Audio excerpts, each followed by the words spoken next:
O texto que nós vamos ler está em Romanos 5:20 e no capítulo 6, a partir do versículo 1. Nós queremos, à guisa de introdução, ler o versículo 20. Esse verso destaca o fato de que a lei põe em relevo a transgressão, o pecado, mas onde o pecado aumentou, transbordou a graça. A lei veio para que aumentasse a ofensa, mas onde aumentou o pecado, aumentou muito mais ainda a graça.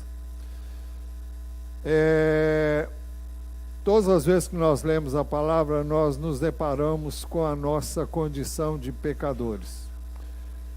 E sempre temos, quando lemos a palavra, consciência da nossa indignidade.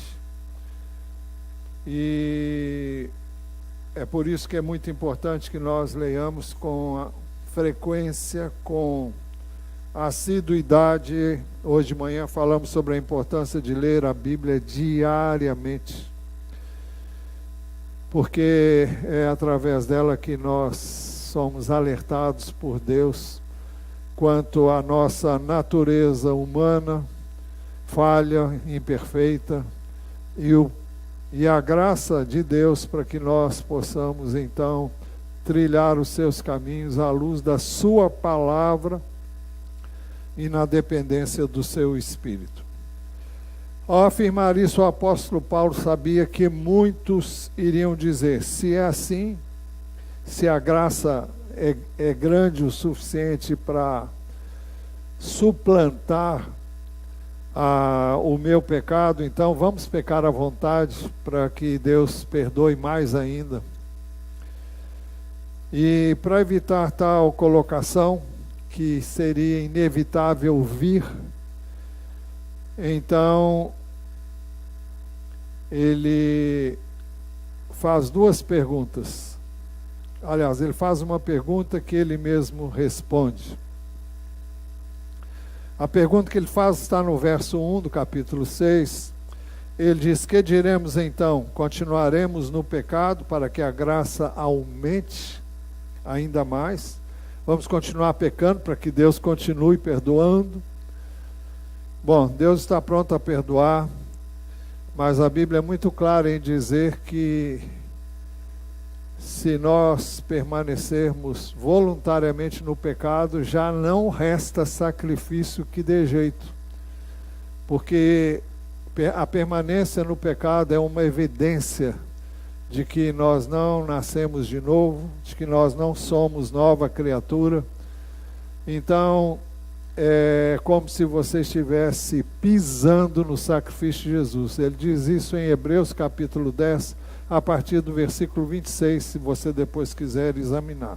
Mas aqui a pergunta é: que diremos então? Continuaremos no pecado para que a graça continue, para que a graça aumente ainda mais? A resposta é: de modo nenhum. Agora vamos ver por quê. Primeiro, porque nós que morremos para o pecado, como podemos continuar vivendo nele? Esse é o que diz o capítulo 6, versículo 2, a segunda parte. A questão é: será que todos nós sabemos que não podemos mais viver no pecado porque nós morremos para o pecado? Muitos parecem ignorar este fato. Não sabem que morreram para o pecado. Por isso vivem sob o domínio do pecado. A minha natureza é essa mesma e o que eu vou fazer? A pergunta continua: continuaremos no pecado para que a graça aumente ainda mais? A resposta continua sendo: de modo nenhum. Em segundo lugar, porque quando fomos batizados em Cristo, fomos sepultados e ressuscitados com Cristo para uma vida nova. O texto diz: ou será que vocês ignoram que todos nós que fomos batizados em Cristo Jesus, fomos batizados na sua morte? fomos sepultados com ele na morte pelo batismo, para que, como Cristo foi ressuscitado entre os mortos pela glória do Pai, assim também nós andemos em novidade de vida. Estes versos falam do nosso batismo em Cristo, do qual o batismo nas águas é uma figura. Agora, o que é ser batizado em Cristo? Nós precisamos entender o significado da palavra batismo. A palavra batismo tem a sua origem na palavra grega baptisma, que passou para a língua portuguesa sem ser traduzida. Se formos traduzir para o português, o seu significado seria imersão. Então, quando fala aqui, será que vocês ignoram que todos nós que fomos imersos em Cristo Jesus, fomos imersos na sua morte? Fomos sepultados com ele na morte pela imersão, para que, como Cristo foi ressuscitado entre os mortos pela glória do Pai, assim também nós andemos em novidade de vida. Literalmente significa tomar um objeto ou uma pessoa e mergulhá-la em outra substância, uma substância líquida, por exemplo, de modo que ele, o objeto, ou ela, a pessoa, que for imersa ou mergulhada nessa substância, adquira todas as propriedades dessa substância: o cheiro, a cor, a composição química da substância na qual ela é imersa. É esse o significado da palavra imersão. Para ilustrar, eu trouxe aqui uma esponja. Seria ótimo se tivéssemos aqui uma lata de tinta vermelha. Se eu tomasse essa esponja, que todo mundo conhece, e ela é levinha, eu não sei se ela afunda aqui na água ou não. Não, não afunda não. Se você tomar essa esponja e colocar numa substância líquida, especialmente se for uma tinta espessa, a esponja não vai afundar. Pelo menos imediatamente não. Mas se eu fizer assim com a esponja e segurá-la durante um bom tempo, parece que eu vou precisar segurar mais do que eu pensei. No final das contas, se eu ficar segurando, ela vai ficar aqui, ela vai... Não, do jeito que eu fiz, eu tirei foi o ar dela. Bom, imagine que eu pego essa esponja numa lata de tinta vermelha e eu empurre até o fundo, até ela absorver toda a tinta. E depois de algum tempo, quando isso acontecer, eu tiro essa esponja. Como é que cor terá essa esponja no final das contas? Ela vai estar totalmente vermelha, ela terá todas as propriedades químicas daquilo no qual... E é isso que significa ser batizado em Cristo. Ser batizado em Cristo é ser introduzido em Cristo. Isso acontece quando nós cremos em Jesus Cristo. Eu separei alguns textos aqui. Nós somos batizados em Cristo quando cremos na sua morte, no seu sepultamento e na sua ressurreição dentre os mortos. Colossenses 2,12 diz assim: tendo sido sepultados juntamente com ele no batismo. no qual vocês também foram ressuscitados por meio da fé no poder de Deus que ressuscitou Jesus dentre os mortos. Quando somos batizados em Cristo? Somos batizados em Cristo quando confessamos com a nossa boca que Ele é o Senhor e cremos de coração que Deus o ressuscitou dentre os mortos. Romanos 10, 9 diz assim: se com a boca você confessar Jesus Cristo como Senhor e em seu coração você será salvo. Quando nós somos salvos, nós somos imersos em Jesus e nos tornamos um com os outros que já são batizados no corpo de Cristo.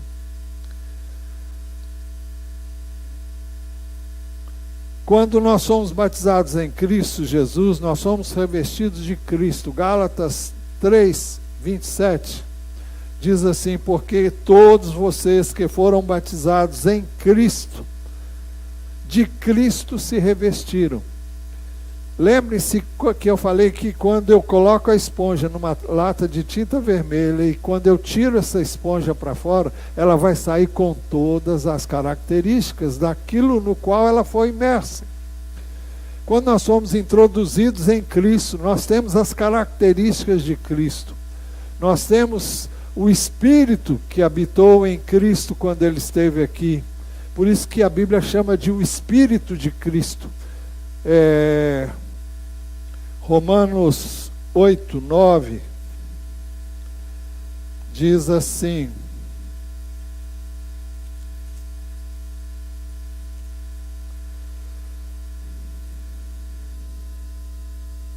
vocês, porém, não estão na carne, mas no Espírito, se de fato o Espírito de Deus habita em vocês. E se alguém não tem o Espírito de Cristo, esse tal não é dele. O Espírito de Cristo quem é? É o Espírito Santo. Mas é o Espírito Santo ou é o Espírito de Cristo? Não temos tempo para considerar isso, mas Jesus ensinou que o Espírito Santo viria em seu nome e em nome do Pai. Ele receberia do que era dele, porque tudo que era dele era do Pai, e ele haveria de então tornar isso conhecido. Então o Espírito Santo age aqui na terra em nome de Cristo. Quando o Espírito Santo fala, quando você ouve alguém falando em nome do Senhor Jesus, eu estou falando de uma profecia. Quando alguém fala em nome de Jesus, e não porque ele quis falar, mas fala pelo Espírito de Deus, então é Cristo falando. Então é importante que nós entendamos isso. Então, porque eles foram imersos nas águas, em testemunho dessa experiência que cada um deles viveu quando creu em Jesus. Não importa o que a pessoa sente, importa que ela tenha crido, e se alguém está em Cristo é nova criação. Veja, o texto que eu estou citando agora, 2 Coríntios 5,17, diz que se alguém está em Cristo, se alguém está batizado em Cristo, se alguém está vinculado a Cristo, se alguém está ligado a Cristo, não é mais a mesma pessoa.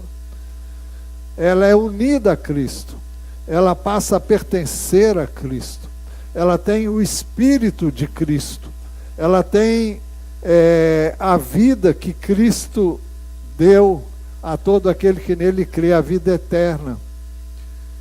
Ele se torna filho de Deus, ele se torna herdeiro de Deus e herdeiro com Cristo. Então é algo realmente fantástico, é a nossa união com Ele. E para que não haja dúvida, ainda quero ler mais um texto de 1 Coríntios, capítulo, deixe-me ver aqui onde é que eu quero chegar, capítulo 12, versículo 12.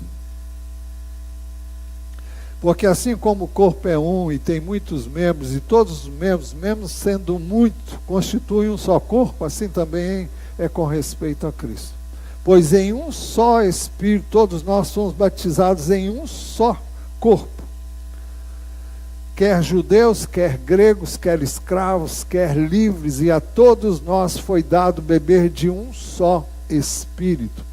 Então nós somos unidos a Cristo quando somos batizados em Cristo e unidos uns aos outros, e nos tornamos parte do corpo de Cristo, que é um corpo espiritual.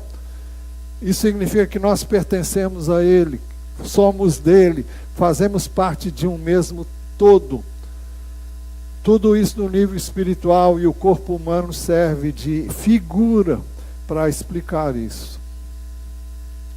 Por isso a pergunta: continuaremos no pecado para que a graça aumente ainda mais? A resposta é: de modo nenhum. Em terceiro lugar, porque se formos unidos a Cristo na semelhança da sua morte, certamente o seremos também na semelhança da sua ressurreição. Verso 5, isso tem aplicação no tempo presente. Aí entra o texto que eu já citei, 2 Coríntios 5,17, se alguém está em Cristo, é nova criação, ou nova criatura, as coisas antigas já passaram, eis que se fizeram novas. Isso tem a ver com o futuro. 1 Coríntios 15:20, mas de fato Cristo ressuscitou dentre os mortos, sendo Ele as primícias dos que dormem. Jesus foi o primeiro a ressuscitar dentre os mortos, e a sua ressurreição é a garantia da nossa ressurreição. Mas eu acho que eu não completei bem o raciocínio quando eu disse que fomos batizados em Cristo. O que significa isso? Significa que se Jesus morreu, nós também morremos. Como? Através de Cristo, porque Ele morreu no nosso lugar. Se Cristo foi sepultado, nós fomos sepultados, porque Cristo foi sepultado em nosso lugar. Mas, assim como Cristo foi ressuscitado em nosso lugar, nós também ressuscitamos através do corpo de Cristo. E é isso que o batismo explica, o batismo na água. Por isso a pessoa é imersa, as águas cobrem essa pessoa, é como se ela tivesse sido sepultada e depois levantada, como Cristo foi levantado dentre os mortos. Por isso o batismo nas águas. E nenhum batismo que não seja nas águas expressa essa realidade. A pergunta: continuaremos no pecado para que a graça aumente ainda mais? A resposta é: de modo nenhum. Porque em quarto lugar, porque o nosso velho homem foi crucificado com Cristo, para não sermos mais escravos do pecado. Existe uma lenda que diz que entre o escorpião e o sapo. O escorpião queria atravessar o rio, mas tinha medo de se afogar. Então ele pediu ao sapo que o levasse. Mas o sapo lhe disse: eu não. Você pode me ferrar e me matar. O escorpião discordou: é claro que não, imagine. Se você morrer afogado, afogamos os dois. O sapo acreditou. Fazia sentido. Então botou o escorpião nas costas e começou a atravessar o rio. Antes do final, ele sentiu a ferroada. Enquanto os dois se afogavam, o sapo ainda perguntou: mas, escorpião, por que você fez isso, mesmo sabendo que ia morrer? É a minha natureza, respondeu o escorpião, antes de descer para as profundezas. Essa é a natureza humana. Essa é a natureza caída. Essa é a natureza que prevalece no homem sem Cristo. Jeremias 13:23 diz: será que o etíope pode mudar a sua pele? Ou o leopardo as suas manchas? Se fosse possível, também vocês poderiam fazer o bem, estando acostumados a fazer o mal.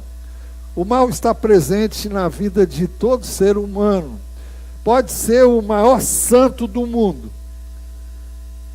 A sua natureza humana é perversa e é má. Então vamos ver o slide que vai ser passado aí agora. Tem mais um. Opa, espera aí.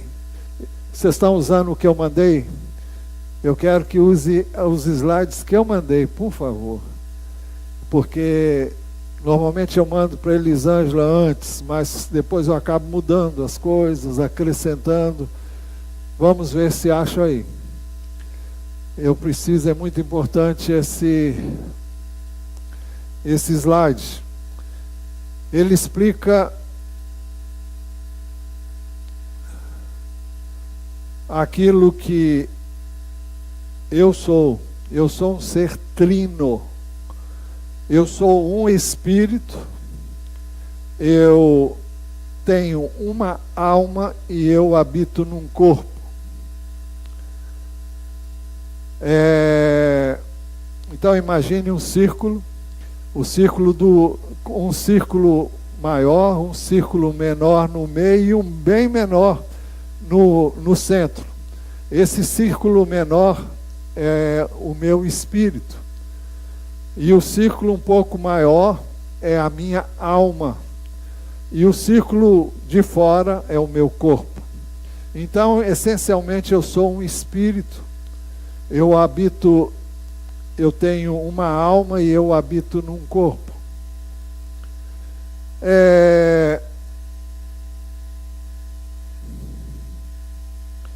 Antes de conhecer a Cristo,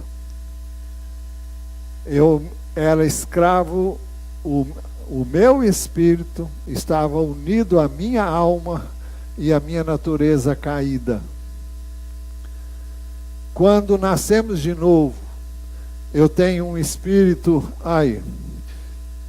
Então, o meu espírito é o centro aqui, é isso que eu sou.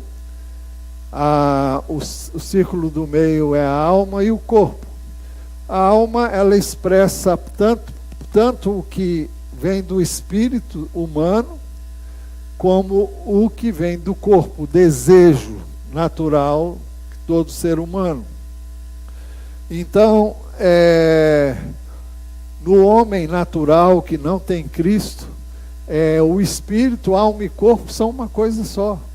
Ele obedece aos sentidos físicos e ele reage a esses sentidos físicos que são, sem Cristo, estão sob o domínio da carne.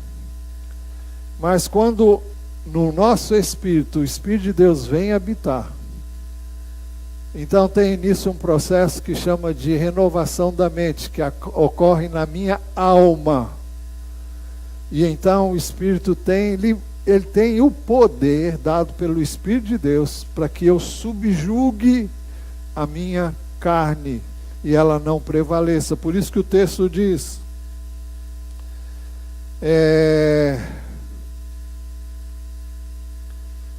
sabendo isso, que a nossa velha natureza foi crucificada com Cristo, para que o corpo do pecado seja destruído. Ou pode ser traduzido, ou seja, deixado sem poder, e não sejamos mais escravos do pecado. O espírito do homem sem Cristo é um banana. Ele faz tudo que a carne quer.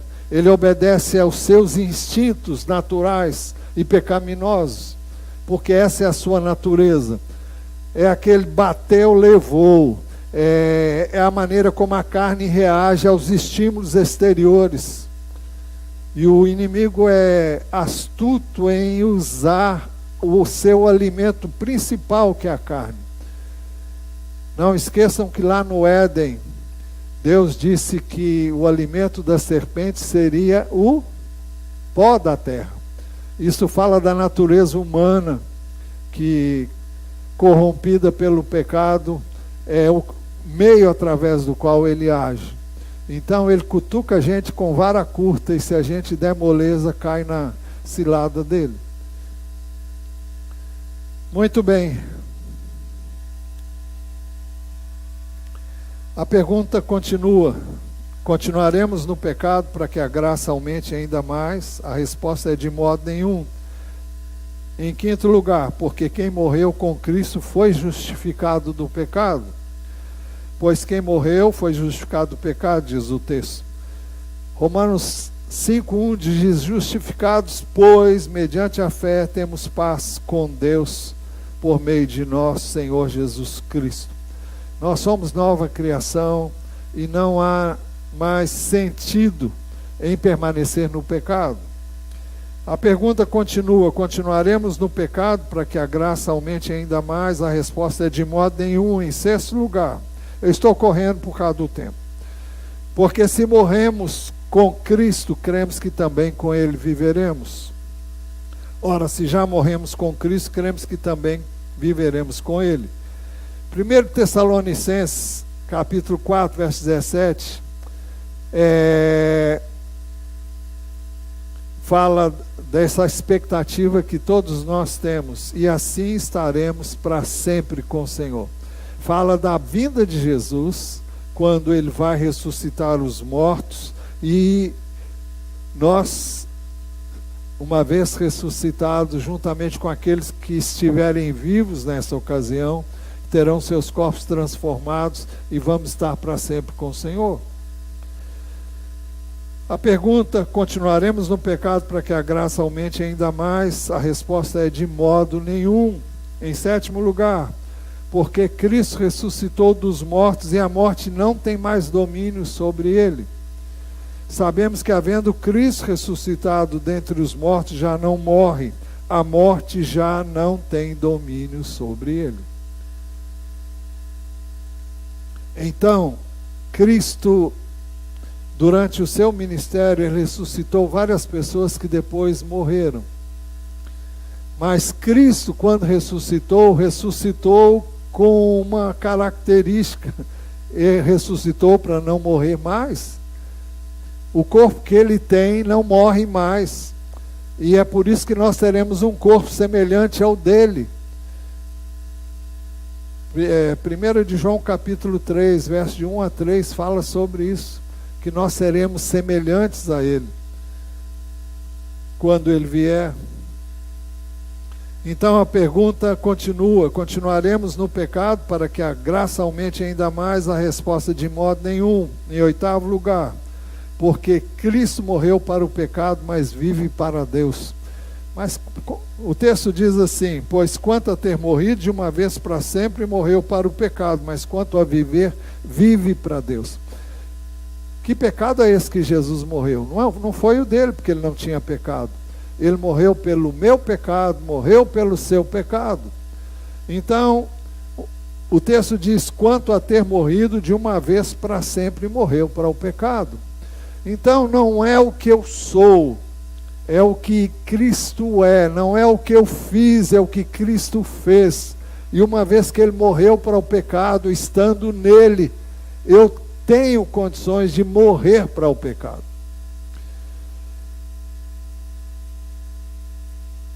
A pergunta continua: continuaremos no pecado para que a graça aumente ainda mais? A resposta é: de modo nenhum. Mas, se nós fomos unidos a Cristo na sua morte, no seu sepultamento e na sua ressurreição, devemos ser coerentes com a questão do pecado. Primeiro, devemos nos considerar mortos para o pecado, mas vivos para Deus. Assim também vocês considerem-se mortos para o pecado, mas vivos para Deus. Por quê? Porque Cristo morreu para o pecado e ele hoje vive para Deus. Assim também eu e você devemos nos considerar mortos para o pecado e vivos para Deus. Em segundo lugar, nós não devemos permitir que o pecado continue dominando os nossos corpos mortais como escravos. Portanto, não permitam que o pecado reine em seu corpo mortal, fazendo com que vocês obedeçam às suas paixões. Eu sempre gostei da seguinte ilustração: se alguém vier assaltar você, e ele colocar o dedo e usar um lenço, vai parecer que ele está com a arma.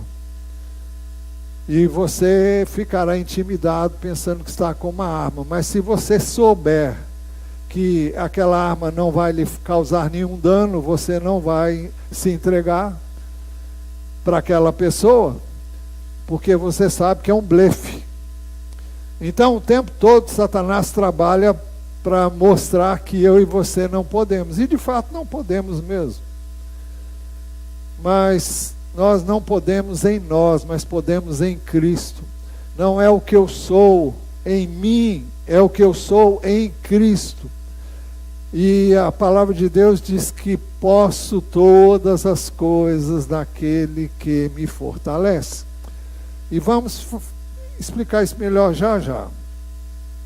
Então, em terceiro lugar, não devemos oferecer os membros do nosso corpo como instrumentos da injustiça. Também não ofereçam os membros do corpo ao pecado como instrumento de justiça. No passado, o nosso corpo serviu como instrumento de pecado, para a prática do pecado. Mas não deve ser assim mais. Você não é obrigado a fazer isso mais. Isso é uma questão que já aconteceu e não é a situação que acontece agora. Em quarto lugar, nós devemos nos oferecer a Deus como quem voltou da morte para a vida. Por isso morremos com Cristo, fomos sepultados com Cristo e ressuscitamos com Cristo. O texto diz: mas como pessoas que passaram da morte para a vida, ofereçam-se a si mesmos a Deus. Em quinto lugar,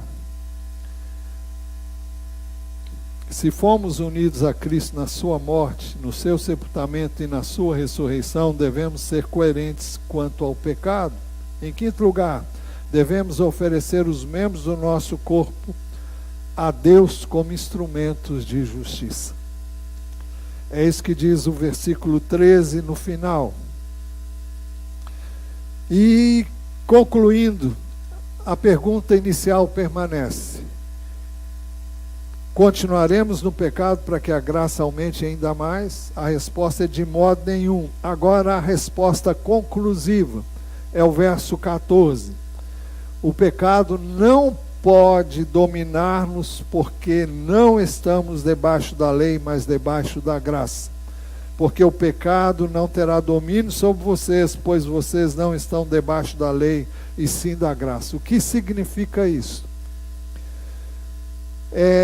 Se você se der ao trabalho de examinar o capítulo 7 da Epístola aos Romanos, Paulo vai descrever uma luta que ele experimentou consigo mesmo, possivelmente logo após a sua conversão.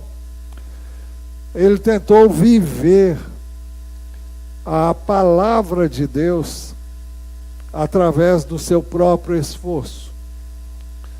E, na realidade, eu creio que Deus permite que eu e você passemos por essa experiência. Eu já vivi na pele e eu creio que você também já viveu. Você tenta fazer o certo e acaba fazendo o errado. Você tenta 1000 vezes e você erra 1000 vezes. Até que você, eu não posso fazer isso por mim mesmo. Eu tenho então que entender que eu só posso fazer isso pelo Espírito. Pelo Espírito de Deus. Porque a minha carne não está de acordo com o Espírito de Deus. Ela não é espiritual, ela não gosta do que é espiritual. É por isso que você tem tanta dificuldade de ler a Bíblia, é por isso que você tem tanta dificuldade de orar, mas você não pode se entregar. Você tem que realmente entender que você precisa depender de Deus para orar, para ler a Bíblia, para entender a Bíblia. Você vai dizer, mas não é automático? Não. Deus sabe que eu e você precisamos tentar para que a gente aprenda que não é por mim, não é pelo meu esforço, não é pela minha disciplina, não é pelo meu empenho, é pela graça de Deus. Graça é perdão, é salvação, mas graça também é poder de Deus. Nós temos que entender que a graça de Deus é muito mais abrangente do que simplesmente perdoar os pecados. E a pergunta que ele fez inicialmente é essa: vamos permanecer no pecado para que ele continue perdoando, para que a graça continue atuando? Graça é muito mais do que isso. A lei dizia, olha, você não pode. Quanto mais você você ouve a lei, mas você vê que você não consegue obedecer. Mas o que Deus quer é que eu entenda que o que Jesus ensinou muitas vezes: sem mim vocês nada poderão fazer. Por isso que Jesus diz: permaneçam em mim, eu permanecerei em vocês. Se vocês permanecerem na minha palavra, eu permanecerei em vocês. Então é necessário que nós entendamos que a graça está disponível, mas Deus colocou meios de graça para que nós usemos. Uma delas é a oração. Se nós não orarmos, não tem poder, não sai nada de nós, não há poder sem oração. Então eu preciso me humilhar e reconhecer: Deus, eu não posso, mas eu preciso de Ti. É para isso que a gente ora. Quem não ora é porque acha que pode, e você não pode nada. Então é preciso que através da oração eu e você reconheçamos: não posso, eu não consigo.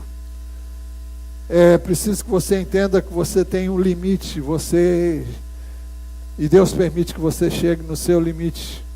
Vai deixar você dar 1000 braçadas tentando chegar à praia e não vai chegar. Mas quando você estiver quase afogando, aí você clama por Ele, aí Ele vem, tira você e fala: não é você, sou eu, tá vendo? Então é por aí. Por isso você precisa orar. Você não pode ter uma vida vitoriosa sem oração. Você também não pode estar alicerçado em Cristo, mesmo estando nele, se você não estiver alicerçado na sua palavra. É a palavra de Deus que vai trazer fé. E a fé vem pelo ouvir, e o ouvir pela palavra de Deus. Então é preciso que você cultive uma vida com Deus, uma vida de dependência. Basta que você, em cada situação, você reconheça que você precisa. Se você vai sair, vai fazer compras, Senhor, me ajuda para que eu faça a compra certa, da maneira certa. Senhor, me ajuda. Olhe em tudo que você for fazer, em tudo que você for falar. E eu hoje não sei fazer nada sem orar. Não sei. E quantas as vezes que eu deixo de orar, eu me dou mal. E Deus deixa que isso aconteça para que eu me mantenha de olho aberto o tempo todo, atento. Jesus disse: vigiem e orem para que não entreis em tentação. O espírito está pronto, mas a carne é fraca. A carne não tem poder para viver a vida do Senhor. Então é preciso que nós cultivemos uma vida com Deus.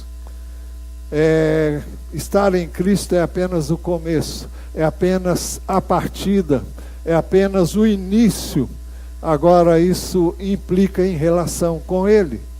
Se amamos a Deus, se conhecemos a Deus, nós só podemos amar quem conhecemos. E nós conhecemos a Deus através da sua palavra. Então é importante que nos atenhamos diariamente à palavra, é importante que nós oremos, reconhecendo a nossa incapacidade, e à medida em que você lê a Bíblia, você vai reconhecer que você precisa dele. Os padrões estabelecidos por Jesus são impraticáveis por qualquer ser humano. Ele manda você perdoar quem maltrata você, ele manda você amar os seus inimigos, orar por eles, abençoar os que te amaldiçoam. E aí, como é que você vai fazer isso? Você não consegue fazer isso a não ser pelo Espírito de Deus e pelo poder de Deus. Então, é preciso que você dependa dele, que você tenha uma vida realmente voltada para ele, nas mínimas coisas. Tudo que você fizer, você tem que fazer nele. É por isso que a Bíblia diz que tudo que eu e você fizer, devemos fazer em nome do Senhor Jesus, dando por meio dele graças a Deus Pai. É tudo, é tudo. Não é algumas coisas, não, é todas as coisas. Então, aí a importância da oração. Eu termino aqui. Então, graça é perdão, é salvação, é vida eterna, mas é também poder do Espírito para não pecarmos. Isso implica em vida com Deus. Então, vida cristã não é abraçar uma religião, não é abraçar uma ideologia. Vida cristã é vida com Deus. Vida cristã é vida com o Salvador, com o Senhor, é a nossa ligação com Ele, é um casamento. Você não casa com a pessoa e vai viver a sua vida. Você casou com a pessoa, você não pode mais viver a sua vida. Você está unido com essa pessoa e você não pode ser uma pessoa independente dessa pessoa. Então, se nós estamos unidos a Cristo, nós não pertencemos a nós mesmos, nós agora pertencemos a Cristo. E devemos ser coerentes com isso. Não há vida cristã abundante e frutífera sem esse relacionamento com Ele. Então, vamos orar, feche os seus olhos. Senhor, nós te agradecemos por tudo que o Senhor fez na vida destes que hoje foram imersos nas águas. E pedimos que o Senhor opere para que eles entendam o que acabaram de ouvir. E eu não posso fazer isso se tu não fizeres. Então dá a eles o entendimento, não intelectual apenas, mas o entendimento espiritual daquilo que acabamos de proferir. E que o Senhor seja, por meio de Jesus, glorificado na vida de cada um. Nós te pedimos em nome de Jesus.